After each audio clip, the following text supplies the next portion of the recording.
welcome back. I'm going to do something a little bit different today. I know that I've been talking about my bike, and you've seen quite a bit of the motorbikes that I chase around all over the place. But today I want to talk about technology, primarily the iPad. I have been waiting for some time now to buy a new laptop. And then earlier this year, Apple released the new iPad. And I have to be honest, especially the iPad Pro, I had to reassess everything I was thinking about in respect to updating a new laptop. And so this is the core of this whole video. It's not going to be one of these videos about how good it is and how bad it is, and I'll be honest with you, I'm sick to death of all these people who, what I would call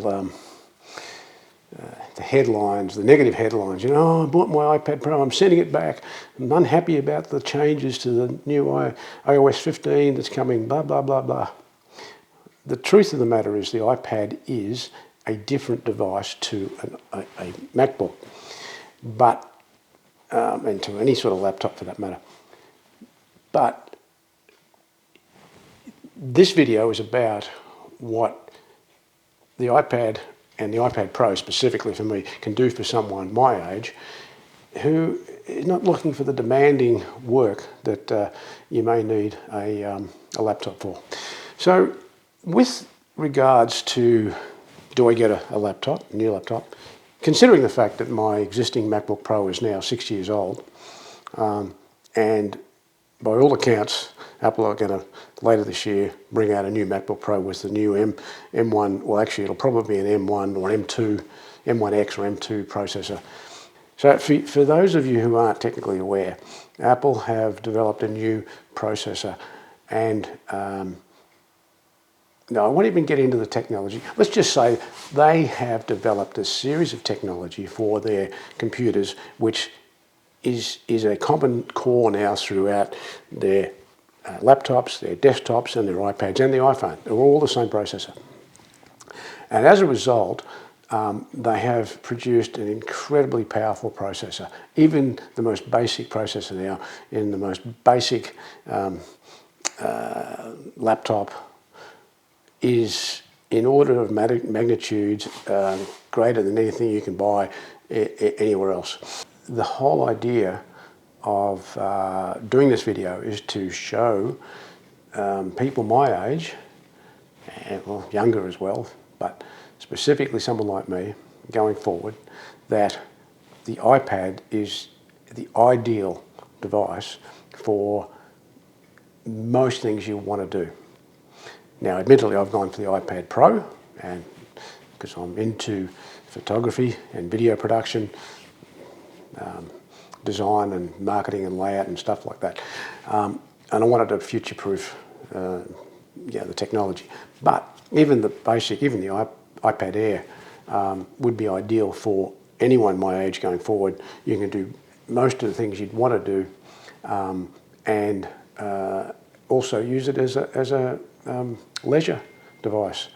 Read your magazines, watch videos, enjoy yourself, read the news.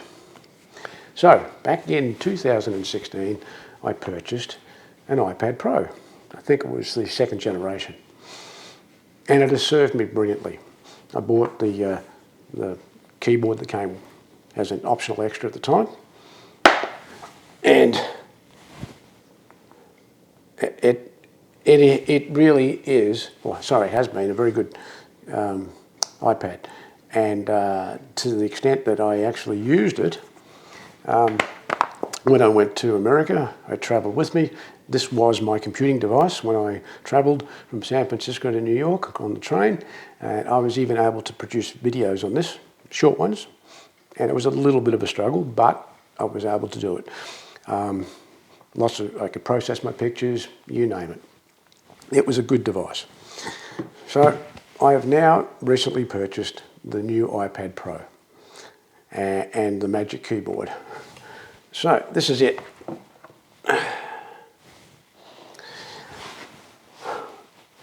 one of the reasons why I think it's a fantastic device, because of the it's so powerful.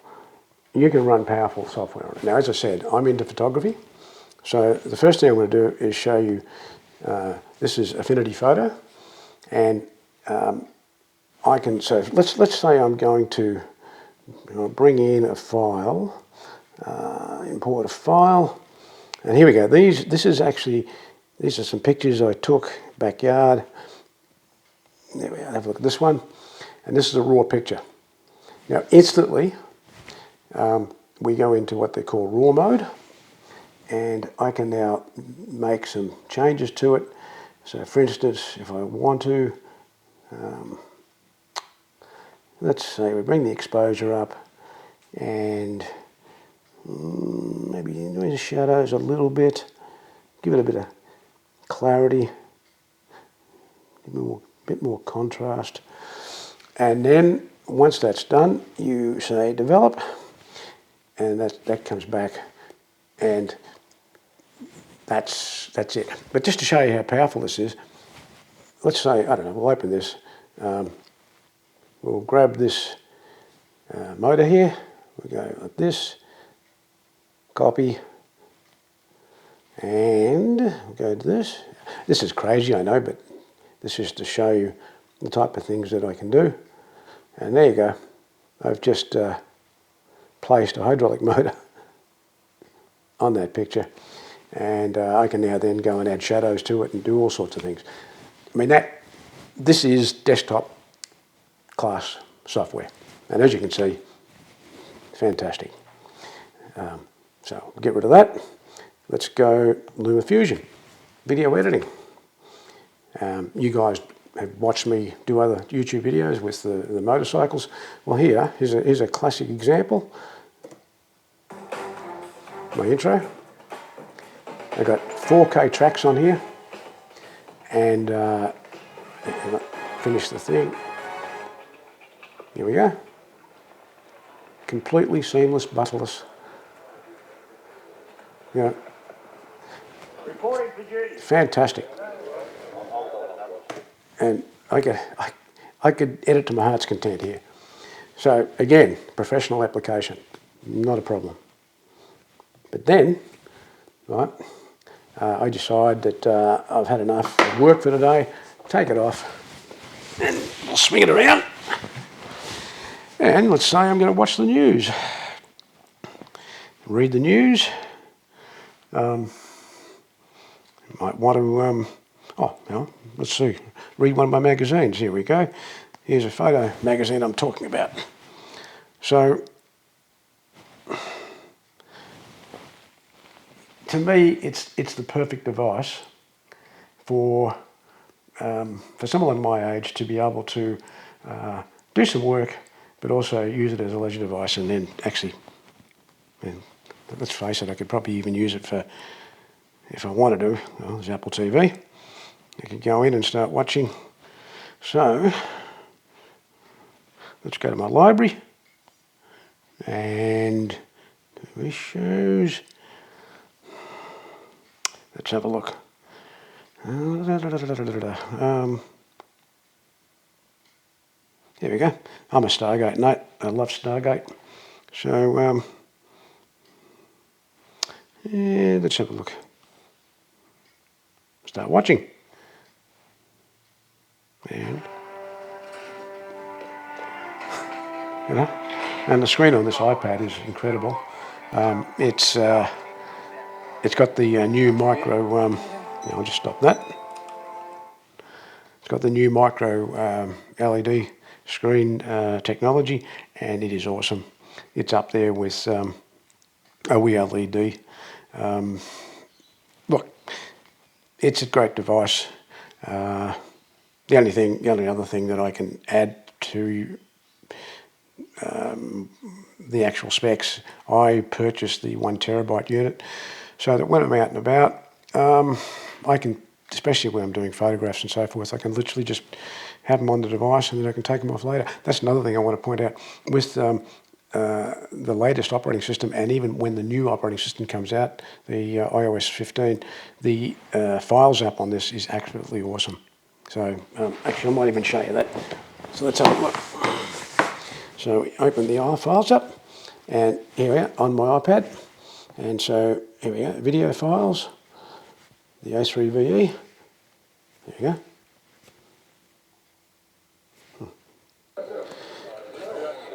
I mean, it's just like a computer. And you can go to iCloud and so forth. Actually, I'll show you the keyboard. I mean, this is awesome. So this is a fully functioning keyboard, and we even have a mouse.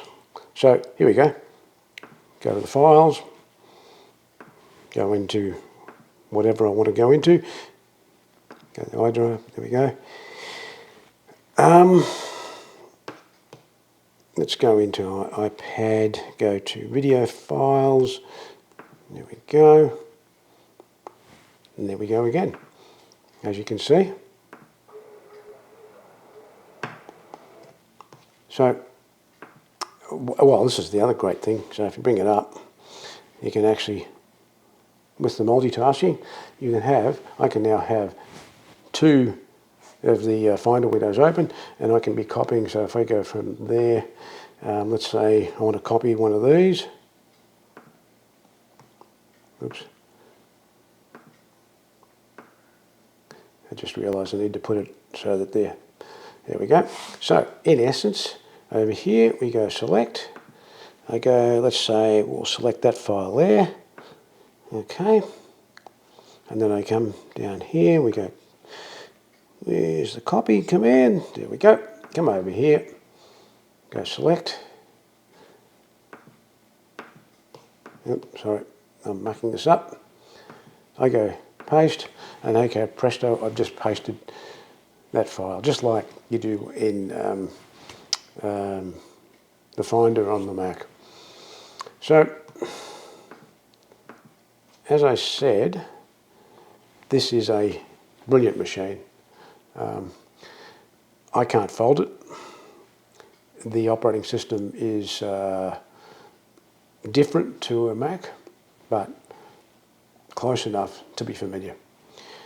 Anyway, I'll leave it at that for the moment, and thank you for watching.